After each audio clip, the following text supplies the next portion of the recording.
लद्दाख के गलवान घाटी में 20 जवानों के शहीद होने पर देश भर में भारी आक्रोश है। इस बीच भारत चीनी सैनिकों के बीच हुई हिंसक झड़प मामले पर प्रधानमंत्री नरेंद्र मोदी ने सर्वदलीय बैठक की। ये एक वर्चुअल बैठक थी। बैठक में कांग्रेस अध्यक्ष सोनिया गांधी ने मोदी सरकार पर कई सवाल दागे। उन्होंने कहा कि हम अब भी इस विवाद के कई अहम पहलुओं को लेकर अंधेरे में हैं। वहीं खबर है कि बैठक में पश्चिम बंगाल की सीएम ममता बनर्जी ने कहा कि देश की अखंडता के लिए हम सरकार के साथ हैं। इसके अलावा ममता बनर्जी ने चीन के मामले पर केंद्र सरकार से पारदर्शिता की मांग की। देश के 8 राज्यों की 19 राज्यसभा सीटों पर शुक्रवार को हुई वोटिंग के नतीजे आ गए हैं। मध्य प्रदेश की 3 राज्यसभा सीटों में से 2 बीजेपी के खाते में गई हैं, जबकि एक पर कांग्रेस ने अपना कब्जा जमाया है। मध्य प्रदेश से बीजेपी के उम्मीदवार ज्योतिरादित्य सिंधिया और सुमेर सिंह सोलंकी राज्यसभा चुनाव जीत गए हैं। वहीं कांग्रेस उम्मीदवार दिग्विजय सिंह को भी जीत हासिल हुई है। राजस्थान से कांग्रेस उम्मीदवार केसी वेणुगोपाल और नीरज डांगी के साथ बीजेपी के उम्मीदवार राजेंद्र गहलोत राज्यसभा पहुंच गए हैं। वहीं झारखंड से झारखंड मुक्ति मोर्चा प्रत्याशी शिबू सोरेन और बीजेपी के प्रत्याशी दीपक प्रकाश विजयी घोषित हुए। लद्दाख के गलवान घाटी में चीन के धोखे से देश भर में भारी आक्रोश है। देश के हर हिस्से में भारतीय सैनिकों की शहादत का बदला लेने की मांग उठी है। इस बीच बीजेपी के राष्ट्रीय महासचिव राम माधव ने चीन के खिलाफ सरकार के सख्त रुख अपनाए जाने का संकेत दिया है।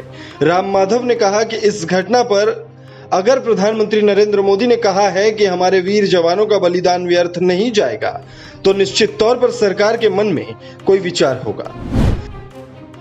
भारत और चीन के बीच इस वक्त तनाव की स्थिति बनी हुई है। किसी भी तरह की स्थिति से निपटने के लिए सेना से लेकर वायुसेना अलर्ट पर है। इस बीच बुधवार की देर रात को वायुसेना प्रमुख RKS भदौरिया ने लेह एयरबेस का दौरा किया। वायुसेना इस वक्त लेह लद्दाख इलाके में अलर्ट पर है। ऐसे में इस दौरे की अहमियत काफी अधिक है।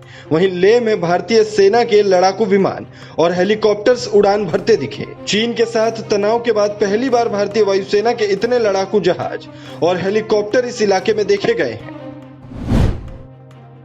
कांग्रेस नेता राहुल गांधी चीन से जारी विवाद के मसले पर लगातार मोदी सरकार पर निशाना साध रहे हैं।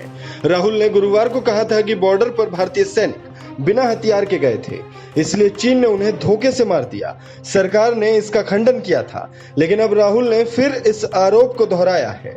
शुक्रवार को राहुल गांधी ने एक वीडियो ट्वीट किया, जिसमें गलवान घाटी में भारत और चीन के सैनिकों के बीच भिड़ंत में घायल हुए एक जवान के पिता अपनी बात बता रहे हैं। घायल जवान के पिता ने बताया था कि उनकी बेटे से बात हुई है, जिसने बताया कि उनके पास कुछ हथियार नहीं था। मोदी सरकार में खेल एवं युवा कल्याण राज्य मंत्री किरण रिजिजू ने राहुल गांधी पर करारा हमला बोला है। रिजिजू ने राहुल गांधी का वीडियो वाला ट्वीट रीट्वीट करते हुए कहा है कि कोई आश्चर्य नहीं है, वो JNU जाता है और उन लोगों के साथ बैठता है जो हमारे जवानों की मौत पर जश्न मनाते हैं। किरण रिजिजू ने कहा है कि भारत के सामने जब भी कोई सैन्य चुनौती उत्पन्न होती है, ठीक उसी समय ये आदमी सेना पर सवाल उठाता है। देश में चीन के निवेश के खिलाफ प्रदर्शन हो रहा है। अब कांग्रेस नेता मनीष तिवारी ने भी महाराष्ट्र के उद्धव ठाकरे सरकार से ये अपील की है। महाराष्ट्र सरकार ने बीते दिनों ही एक चीनी कंपनी के साथ $1 बिलियन का करार किया है। अब मनीष तिवारी ने ट्वीट कर उद्धव ठाकरे से इस करार को रद्द करने को कहा है। मनीष तिवारी ने कहा कि मुख्यमंत्री साहब, इस करार को जल्द से जल्द रद्द कर देना चाहिए। हम उन लोगों के साथ संबंध नहीं रख सकते जिन्होंने हमारे सैनिकों को मारा। उत्तर प्रदेश कांग्रेस के अध्यक्ष अजय कुमार लल्लू ने चीन के साथ झड़प में शहीद हुए 20 जवानों को श्रद्धांजलि अर्पित की। शुक्रवार को लखनऊ स्थित पार्टी कार्यालय में शहीदों को श्रद्धांजलि अर्पित करते हुए कहा कि प्रदेश के सभी जिलों में कांग्रेसी सेना के जवानों के घर परिवार का हालचाल लेने जाएंगे।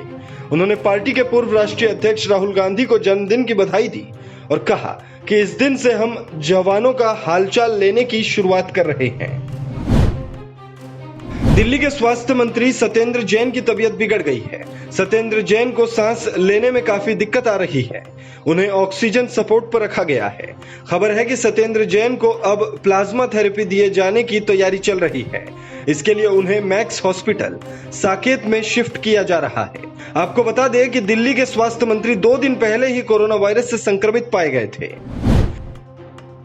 शेयर बाजार में तेजी का सिलसिला शुक्रवार को भी जारी रहा। सेंसेक्स दिन में कारोबार के दौरान एक समय 640.32 अंक तक चढ़ गया। अंत में ये 524 अंक की बढ़त के साथ 34,732 अंक पर बंद हुआ। इसी तरह निफ्टी 153 अंक की बढ़त के साथ 10,200 अंक के पार 10,244.40 अंक पर बंद हुआ। सेंसेक्स की कंपनियों में बजाज फाइनेंस का शेयर 7% चढ़ गया।